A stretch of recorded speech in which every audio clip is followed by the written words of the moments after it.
मैं दर्जन भर यूनिवर्स और डायमेंशंस सिर्फ एक बार में तय कर लेता हूँ, और कभी कभी तो मैं इतनी ज़ोर से हंसता हूँ कि मैं वाइब्रेट हो जाता हूँ थ्रू माई वै क्लीनर। मुझे तो ये भी ढंग से पता नहीं है कि मैं एक बार में कितने टीवी देखता हूँ। वेट अ मिनट, मैं ये टीवी देख भी क्यों रहा हूँ? मेरा तो सू क्लोजेस्ट भी इस घर से बड़ा है, और मैं ऑनलाइन गेम नहीं खेल सकता क्योंकि कोई भी वाईफाई मेरे जितना तेज़ नहीं है। मैंने अभी अभी 400वां लेवल फिनिश करा अपनी गेम का, while flirting with 14 other womens. और मैं इस हफ्ते मेरी 500 से ज़्यादा डेट्स थी, और मैं एक दिन में 5000 तक सेल्फियाँ ले लेता हूँ। यूजुअली मैं अपने पास 20 फ़ोन्स रखता हूँ, कुछ टैबलेट्स रखता हूँ और ज़्यादा टीवी रखता हूँ। मुझे तो ढंग से याद नहीं है, लेट मी काउंट, शायद 48 हो गया। बट हमेशा मुझे ऐसा दिन नहीं मिलता रिलैक्स करने का। So hey guys, this is comic teller, और इस चैनल पे मैं आपको एक्सप्लेन करता हूँ your favourite comics line by line and expression by expression. तो ऐसी कॉमिक्स पढ़ने के लिए, सुनने के लिए, देखने के लिए, डाउनलोड करने के लिए stay tuned with us, like, share, comment and subscribe. तो प्रीवियस एपिसोड में हमने देखा था कि प्रीवियस एपिसोड फुल्ली डेब्यूटेड था हाइपीरियन पर, जो कि आप डेसी का एक सुपरमैन भी कह सकते हो। और हमें दिखाया गया था जैसे जैसे उसकी जो लाइफ थी उसके पर्सपेक्टिव में पूरी कॉमिक दिखाई गई थी। और लास्ट में वो एक ऐसे बंदे से मिलता है जिस पे उसकी पावर काम नहीं कर रही होती है, बल्कि वो उसके सामने वीक महसूस कर रहा होता है, जबकि उसने गैलेक्टस को भी ख़त्म कर दिया होता है एक झटके में। और वो बंदा और कोई नहीं होता, वो होता है कैप्टन स्टीव रॉजर। तो आज का एपिसोड होने वाला है हीरोज़ रिबॉर्न्स का चैप्टर नंबर 3, जो फुल्ली डेडिकेटेड होगा हमारे ब्लर कैरेक्टर पे। और अभी अभी हमको दिखाने की कोशिश करी गई है कि ब्लर कितना ज़्यादा फास्ट है।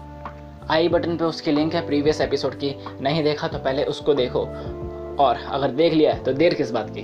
स्टार्ट करते हैं। Heroes reborn chapter 3, race through the dead dimension.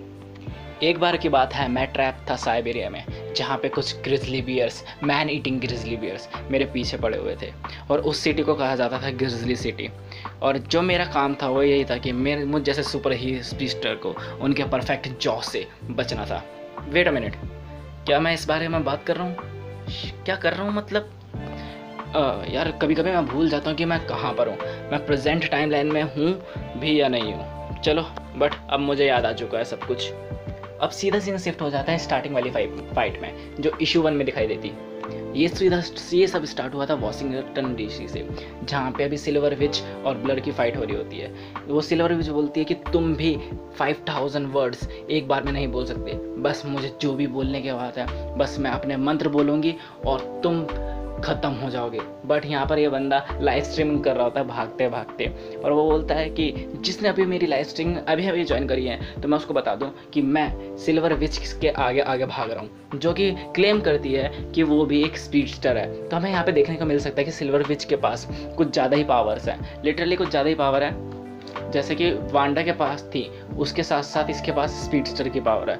और लेकिन जब ब्लर है वो उसमें कुछ ज़्यादा ही स्पीड है। देख सकते हो कि है ना, लाइव स्ट्रीम कर रहा है बंदा भागने के साथ साथ। अब ये लाइव स्ट्रीम करना चालू करता है और बोलता है कि ये स्कारलेट, मतलब ये भी जो भी है सिल्वर विच, ये मानती है कि मैं इसके भाई का कातिल हूँ। तो बी श्योर टू कमेंट अगर आप चाहते हो कि ये मुझे टेक ओवर करे।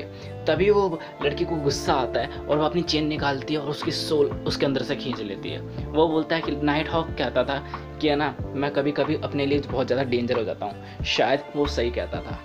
और इधर हम देख सकते हैं कि उसकी सोल खींच ली गई है। तो इस लाइफ में वो मर चुका है, बट अब वो है ना सोल डायमेंशन यानी डेड डायमेंशन में जा चुका है। और ये सिल्वर से बोलती है कि उठो, तुम ऐसे सो नहीं सकते, अब थोड़ी देर में तुम हमेशा के लिए मरने वाले हो, जैसा मेरा भाई मरा था। अब उस विच ने मुझे एक डेड डायमेंशन में खींच लिया था। अब मुझे किसी भी तरह यहाँ से निकलना था। अगर दूसरे शब्दों में कहूँ तो द रेस इज़ ऑन। और यहाँ पे हम देख सकते हैं कि कुछ माइंडलेस होते हैं, जो वहाँ पे जो भी क्रीचर्स होते हैं जो एक बंदे को पूरे तरह से ख़त्म करने का काम करते हैं, वो उठते हैं और लेज़र उसको चालू करना स्टार्ट कर देते हैं। A race through the dead dimension to save my soul. अब रेस स्टार्ट हो चुकी थी। हियर वी गो, और कुत्ते की तरह भागना चालू। ये बहुत ज़्यादा फास्ट थी, बट ये मेरी सबसे ज़्यादा मतलब पहली ऐसी सुपर रेस नहीं थी जो अभी होने वाली थी। एक बार मेरी रेस हुई थी जब मैं एक मल्टीवर्स के एंड से दूसरे मल्टीवर्स के एंड तक पहुंचा था, थ्रू द डेड यानी against the dead with a infinity chopper. और एक बार मैं पूरी आर्मी से भिड़ा था, माइक्रोस्कोपिक अल्ट्रॉन की आर्मी से, जो थ्रू द हाइपीरियंस लोअर इंटेस्टाइन। और एक बार की बात है, मैं खुद टाइम से भी जीत चुका हूँ, जब डूम 2099 को मैंने हराया था। और इस सब ने मुझे एक आइडिया दिया। तभी एक आवाज़ आती है कि अपनी नियति से कोई नहीं भाग सकता ब्लर, खासकर यहाँ पर तो बिल्कुल नहीं। मैं बहुत तेज़ भागता हूँ, लाइट से भी ज़्यादा तेज़। कभी कभी तो मैं अपने टाइम से ही डिफरेंट डायमेंशन में सिंक हो जाता हूँ। और मैं कभी कभी इतना तेज़ भागता हूँ कि मैं खुद को ही रिफेस कर लेता हूँ दूसरी टाइमलाइन में। बट अभी कोई था जो मुझे एक सबसे ग्रेटेस्ट शोडाउन देने वाला था, मेरी नियति का। और ये बंदा था जिसके अगेंस्ट में भाग रहा था, जॉनी ब्लेज, जो लोगों को अपनी नियति दिखाता है, द घोस्ट रनर। और बेसिकली हम यहाँ पे देख सकते हैं कि ये घोस्ट रनर है, घोस्ट राइडर नहीं। इस पर भी बेसिकली स्ट्रीटर की पावर है और ये इसके सोल को लेने आया है। फिर ये बोलना चालू करता है कि I also take a power nap between this, मतलब मैं 33rd सेंचुरी में पावर नैप भी ले चुका हूँ। बट अरे मैं अगेन ये क्यों बात बोल रहा हूँ? Oh right. अब ये बंदा इस डायमेंशन में बहुत बुरी तरह भाग रहा होता है। तभी वो बोलती है कि तुम्हारी वो जो विच होती है हमारी, वो ये बोलती है कि तुम्हारी जो मैं फील कर सकती हूँ कि तुम्हारी जो वो सोल है वो फेड होती जा रही है धीरे धीरे, और बस तुम ख़त्म होने वाले हो, थोड़ी देरों में मारे जाओगे। और अपना डायलॉग बोल ही रही होती है, तभी पीछे से मुड़ती है और पीछे से भागता हुआ ब्लर आता है और बोलता है कि मैं सारे बैरियर तोड़ के आ चुका हूँ अपनी सोल वापस लेने के लिए, नाउ थैंक्स यू। तो वो बोलती है ये सब इतना आसान नहीं है, तुम अननेचुरल हो, तुम्हें तो अभी जिंदा भी ना होना चाहिए। बट ये कैसे हो सकता है? तो हम यहाँ पे देख सकते हैं कि बंदा एक डायमेंशन से दूसरी डायमेंशन में आ चुका है, सोल डायमेंशन से अलाइव डायमेंशन में आ चुका है। बेसिकली थोड़ा आउट ऑफ सेंस लग रहा है, पर अच्छा है जो भी है। और तभी वो चिल्लाती है नो मोर स्पीड, जैसा वांडा चिल्लाती है ना नो मोर करके, जो भी है वो चिल्लाती है नो मोर स्पीड। और हम यहाँ पे देख सकते हैं जैसे वो बोलती है उसकी पावर यानी स्पीड की पावर ख़त्म हो जाती है। लास्ट चीज़ जो मुझे याद है ये है कि मैं सब कुछ एकदम बहुत थका थका और फंसा फंसा फील कर रहा था, ऐसा कि मैं कुछ अपने पैर भी नहीं हिला पा रहा था। और वो मेरे से धीरे धीरे दूर जा रही थी, बट मैं चाह कर भी उसको पकड़ नहीं पा रहा था। और वो बोलती है डाई स्लो ब्लर, और वो बोलता है कि शायद यही है जिसको नॉर्मल होना कहते हैं, बट मुझे कुछ करना पड़ेगा, स्लो डूम। और वो बंदा फिर उसके पीछे भागने चालू कर देता है, बोलता है ओ गॉड दिस रियली किल्स मी। अब सीधा सीन दिखाया जाता है कुछ साल पहले तिब्बत में। यहाँ पर जो मास्टर होता है वो बोलता है तुम यहाँ पर आए हो अपनी पावर का, अपनी नई नई पावर का नेचर समझने के लिए। उससे पहले तुम्हें अपने आप को कंट्रोल करना पड़ेगा, वरना इसका हर सेकंड, तुम्हारी सुपर स्पीड का हर सेकंड तुम्हें एक पागल बना देगा। जो हमारे मिस्टिक आर्ट हैं वो आंसर देंगे इस चीज़ का, जैसे एशियन टाइम में हमको दिया करती थी। मैं तुम्हारे अंदर ट्रुथ दे सकता हूँ, और जो विशांति है उनने तुमको ये पावर दी है। और यहाँ पे हम देख सकते हैं जो इसको पावर मिली है ब्लर को, वो है ना किसी साइंटिफिक वे में नहीं मिली, मिस्टिकल वे में मिली है, माइथोलॉजिकल वे में मिली है। तो वो मतलब बहुत मायूस होकर बोलने लगता है ओके जो भी करना पड़ेगा मैं करूँगा, जितनी भी किताबें पढ़नी पड़ेगी मैं करूँगा। तो वो बोलता है अच्छा तुम्हें जो करना है वो बस ये है कि इस फ्लावर को देखो। तो सुपर स्पीड में हर एंगल से, मिलियंस ऑफ एंगल से उस फ्लावर को देख लेता है। वो बोलता है अब क्या करना है? तो वो बोलता है अब एक जगह बैठो शांति से और इस फ्लावर को देखते रहो।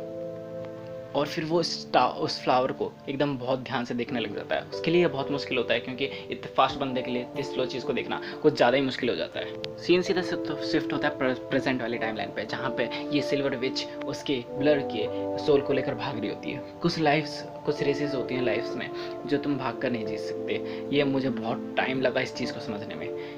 एग्जैक्टली 17 डेज लगे थे मुझे इस चीज़ को समझने में, जब मैं बस एक जगह स्टूपिड की तरह उस फ्लावर को देखा जा रहा था। भूख ने मेरा बुरा हाल हो चुका था और 17 दिन गुजर चुके थे। और जो चीज़ मुझे उस फ्लावर ने सिखाई ये है कि कभी कभी मेरा माइंड इतना तेज चलता है कि मैं सारी चीज़ें भूल जाता हूँ। मेरा नाम स्टैनली है, the blur fastest motor alive. अब मुझे पता है कि मुझे क्या देखना है। मुझे अपनी सारी फोकस से, सारी आइज से to see the life racing past you just beyond the drawers of your perception. अब ये बंदा डॉक्टर स्टीफन स्ट्रेंज की तरह एकदम मेडिटेशन करने लगता है, अपने आप को फोकस करने लगता है। अब यहाँ पे सिल्वर विच अपनी जीत की खुशी मना रही होती है कि मैं जीत चुकी हूँ लगभग।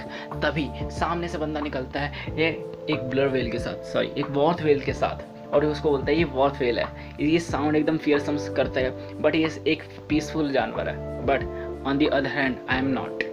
और ये अपनी सोल उससे ले लेता है। मैंने अपनी सोल उससे ले ली और जो वेल थी उसको भी अपने डायमेंशन में भेज दिया और इसको हमने भेज दिया रेवनक्रॉफ्ट में, जो जहाँ पर बाकी के सुपर विलन्स भी रहते हैं। तो रेवनक्रॉफ्ट बेसिकली वो जेल है जहाँ पर है ना सुपर विलन्स को रखा जाता है, मेनली स्पाइडरमैन के जो सुपर विलन्स हैं। बट इस जो यूनिवर्स में स्पाइडरमैन एग्जिस्ट ही नहीं करता, तो इसके विलन्स यहाँ पे जाते हैं। तो जाते जाते वांडा बोलती है कि मैं क्रेजी नहीं हूँ, मेरे को यहाँ पे नहीं होना चाहिए। और फिर वो बोलते हैं यहाँ पर तो बहुत, ये तो पूरा मैड हाउस जैसा है, मैं तो पूरी पागल हो जाऊंगी। और अजीब सी आंखें उसको देख रही होती हैं और ये होती है माया लोब्स the phoenix. Oh my God. अब ये बंदा एक वाइट सी डायमेंशन में खड़ा होता है और अपने आप को स्ट्रेच कर रहा होता है और वो बोलता है कि उस फ्लावर ने मुझे बहुत सारी चीज़ें सिखाई हैं। तुम समझ रहे हो ना मैं क्या बोल रहा हूँ? हाँ, और मैं एक बार ऐसा बंदा हूँ जो एक जगह पे बैठ के नहीं रख सकता। तो अब हमको बियॉन्ड द रेस स्टार्ट करनी है, सो लेट्स गेट स्टार्टेड। और ये एक रेस पे स्टार्ट हो जाता है और हमें पता चलता है जिससे ये रेस कर रहा है वो और कोई नहीं, ये बंदा है। तो मैं इसका नाम नहीं बताऊंगा, आप कमेंट सेक्शन में इसका नाम बताना। चलो हिंट दे देता हूँ, ये एक बहुत ज़्यादा गैलेक्टस जितनी पावरफुल बीइंग है और यहाँ पे हमको दिखाया जा सकता है कि ये बंदा लिटरली इतना फास्ट है कि ये इससे भी ज़्यादा फास्ट है। और यहाँ पे वाइट एरिना इसलिए दिखाया जा रहा था हमें क्योंकि ये खुद एक यूनिवर्स है, ये बंदा खुद एक यूनिवर्स है और जितनी भी ज़्यादा चीज़ें हैं ना, मतलब ये एक अदर डायमेंशन में भाग रहे हैं क्योंकि ये लिटरली एक गॉड टाइप का बंदा है। Easter egg time. So next episode gonna be devoted to Dr. Spectrum. अब पोस्ट क्रेडिट सीन की बारी। मैं हमेशा से कुछ डिफरेंट फील करती थी। मैं शुरू से एक नॉन वर्बल चाइल्ड रही हूँ जिसको समहाउ पियानो एक ग्रैंड मास्टर की तरह बजाना आता है, मुझे कुनफू भी आता है। और जो डिफरेंट ऐसा शब्द है जो मैं लोगों के मुंह पर देख सकती हूँ जब वो लोग मुझे देखते हैं। और यहाँ पे हम देख सकते हैं कि एक चाइनीज सा बंदा एक बंदे को बहुत बुरी तरह पेल रहा होता है, दांत वात उखाड़ देता है अपने भी। और फिर वो बोलती है कि तो ये डिफरेंट जो बात है वो लिटरली एक बहुत ज़्यादा डिफरेंट वाली बात है। बट उससे पहले ये बात कि क्या आपने ऐसा कभी फील करा है कि आपने एक पूरी रियलिटी ही डिस्ट्रॉय कर दी हो। और यहाँ पे हम देख सकते हैं कि एक चूहा आता है उसके पास और लिटरली वो जलने लगता है और उसके ऊपर चढ़ जाता है और वो जो बंदा होता है वो भी बहुत बुरी तरह जलने लगता है। मुझे ये एग्जैक्टली याद नहीं है कि मैं रेवनक्रॉफ्ट एलिसम से कैसे भागी, जहाँ पे सबसे ज़्यादा दुनिया के सबसे ज़्यादा डेंजरस मर्डरर्स और मैडमैन्स होते हैं। बट मैंने उनको अपने टाइमलाइन में लाने की बहुत कोशिश करी, मतलब उनको लाइन पे लाने की बहुत कोशिश करी है, कभी कभी रैट की हेल्प से। बट इवन दो जो मेरा सबसे जो ग्रेटेस्ट जो फियर है वो ये है कि मैं उन जैसी हूँ या फिर मैं उनसे भी ज़्यादा वॉस्ट हूँ। और यहाँ पे हम देख सकते हैं वो जलता हुआ आदमी शावर की तरफ भागता है और शावर में लेट जाता है, लिटरली वो फिर भी जल ही रहा होता है। चलो हिंट दूँ, ये कैरेक्टर जो अभी स्टोरी सुना रहा है वो हमें वैनम 2 में भी दिखेगा। मेरा नाम फीनिक्स है, माया लॉब्स, मुझे लोग इको के नाम से जानते हैं। और अब ये वर्ल्ड कुछ ऐसा ही है। और यहाँ पे हम देख सकते हैं कि वो full in cover in fire वो पियानो बजा रही होती है और लिटरली बॉडी भी मैन है। मुझे ये नहीं पता कि ये सब क्या हो रहा है, बट जब मैं उठी तो मुझे ये रियलाइज़ हुआ कि ये वर्ल्ड वो वर्ल्ड नहीं है जिसे मैं जानती थी, ये सब रीमेडेड है, यानी किसी ने इसको दोबारा रीमेड करा है। मुझे अपनी पावर समझ नहीं आई, जो ये फिनिक्स की पावर जो मैं कर सकती हूँ वो, और जो इतना है ये कि मैं अपनी पावर को कभी कंट्रोल नहीं कर सकती, जो मैं कर सकती हूँ। मैं चाहती तो इस असाइलम को कब का छोड़ के भाग जाती, कब का स्टार्स में गायब हो जाती, बट मैं ऐसा नहीं करती क्योंकि सम टाइम डिफरेंट होना ही सबसे अच्छी चीज़ होती है। और एक बंदा इस पे पीछे से नज़र रख रहा होता है, ये बोलती है कि हो जो भी हो तुम, क्या तुम्हें ऐसा लगता है अगर तुम मुझ पे नज़र रख सकते हो क्योंकि मैं बहरी हूँ तो तुम ये भूल जाओ क्योंकि मैं तुम्हारा स्टेल ब्लड स्मेल कर सकती हूँ। और ये बंदा होता है ब्लेड और ये बोलता है कि मैं तो इसे शुरू से पसंद करता हूँ। और इसके साथ होते हैं कैप्टन स्टीव रॉज और कैप्टन अमेरिका, और जो वो बोलता है कि तुम्हारी जो पावर है वो कुछ ज़्यादा डेंजरस है फिनिक्स, और लास्ट टाइम जब तुम्हें ब्लेड ने देखा था तो ये पावर तुम पर हावी हो चुकी थी, बहुत ज़्यादा हावी, और ये पावर लिटरली पूरे वर्ल्ड को डिस्ट्रॉय कर सकती है। बट बाय द वे हमें इन्हीं पावर की ज़रूरत है इस पूरी रियलिटी को डिस्ट्रॉय करने के लिए और अपनी वर्ल्ड को वापस लेने आने के लिए जिस पे हम होकर चाहते हैं। और उस चीज़ के लिए हमें फैंक्स और शील्ड से ज़्यादा ज़रूरत किसी चीज़ की ज़रूरत है। माया लव्स, हम एक टीम बना रहे हैं। मेरे दिमाग में इन्फर्नो था पूरा इस टाइम पे, मुझे समझ नहीं आ रहा था कि क्या रियलिटी है या क्या कुछ है, बस जो मैं जानती थी वो इतना कि मैं इस मैन को यस कहने वाली थी। With all the fire in my heart, the silent inferno, to be continued.